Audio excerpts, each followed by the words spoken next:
So, ang topic natin ngayon is about dot product.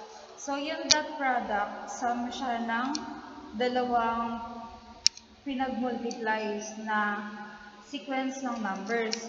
So, geometrically, it is product ng yung median magnitudes ng dalawang vectors. Then, yung angle na nasa gitna nila is cosine. So, meron tayong two ways para mag-multiply ng dalawang vector. Tapos, yung dot product, nagpo-produce siya ng scalar quantity. Wala siyang direction. Madali siyang i-compute from geometry. Tapos, madali din siyang i-compute from components. So, yung formula na to, V times W is equals to VW cosine theta, where yung dot is the symbol for inner production or yung multiplication. Then yung V and W is the length of the vector, and yung angle, ay yung theta is yung angle na nasa gitna ng V and W. So yung dot product is scalar. Tapos, commutative din siya. So, kahit pagbalik na rin mo siya, parehas lang din ang lalabas sa sagot. So, yung dot product, common application niya is in mechanics. Tapos, where yung constant force is na-apply over sa straight na displacement.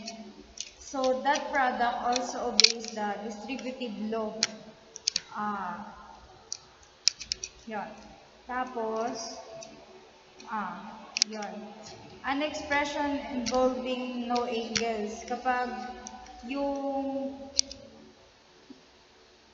vector, tinimes mo sa sarili niya, magiging a squared or magiging absolute value ng a squared. Pero yung pag unit vector naman, tinimes mo sa sarili niya, mag-equal siya sa 1. So yung important application ng dot product is that of finding the component of vector given direction. Gamit yung formula na b times a is equals to absolute value ng b times absolute value ng a cosine theta dA. Or simply, absolute value ng b cosine theta dA. Thus, example 1.2.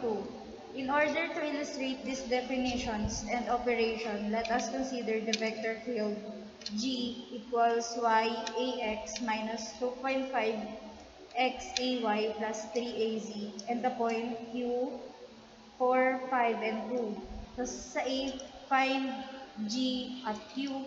B, the scalar component of G at Q in the direction of AN is equals to 1/3 quantity 2ax plus ay minus 2az quantity.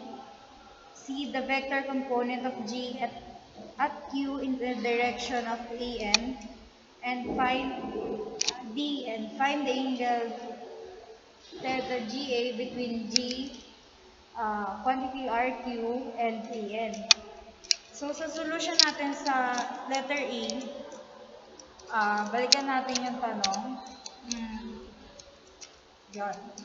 Sinubstitute na lang yung value ng Q sa X, Y, and Z components niya. So, yung sinubstitute niya yung 5 sa A sub X, 4 sa A sub Y, and then sa Z, since wala namang wala naman nakalagay na Z doon, hindi niya nilagay yung isang value. So, ang lalabas sa sagot ay 5ax minus 10ay plus 3az.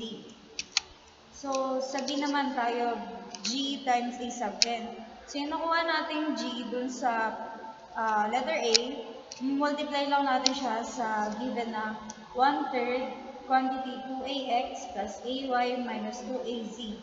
So, ang ginawa dito is, yung 5ax minultiply sa 2ax, tapos yung ay minultiply sa 10ay, then yung negative 2az minultiply sa 3az, so magkakaroon tayo ng 10 minus 10 minus 6, So, multiply natin siya sa 1/3. So, ang magiging sagot natin is negative 2.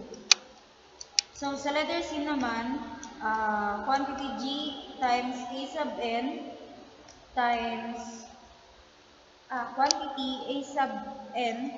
So, yung sagot natin kanina sa B na negative 2, naka-times ulit siya sa 1/3 times 2A sub x plus A sub y minus 2AZ. So, ang magiging sagot natin is negative 1.33 A sub x minus 0.667 A sub y plus 1.333 A sub z. So, dito naman tayo sa D.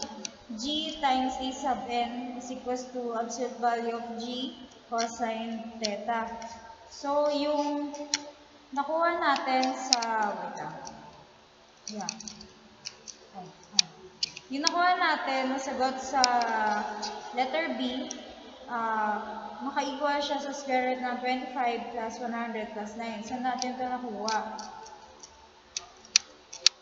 Since yung given natin is ito, sa G, quantity R sub Q, quantity, dun niya in-squared yun, kaya nakagkaroon siya ng 25 plus 100 plus 9 cosine theta ng GA. So, minanipulate lang yung equation. So, nagkaroon tayo ng theta is equals to R cosine negative 2 over 134 na maglilid sa atin sa sagot na sa sagot na theta is equals to 99.9 degrees.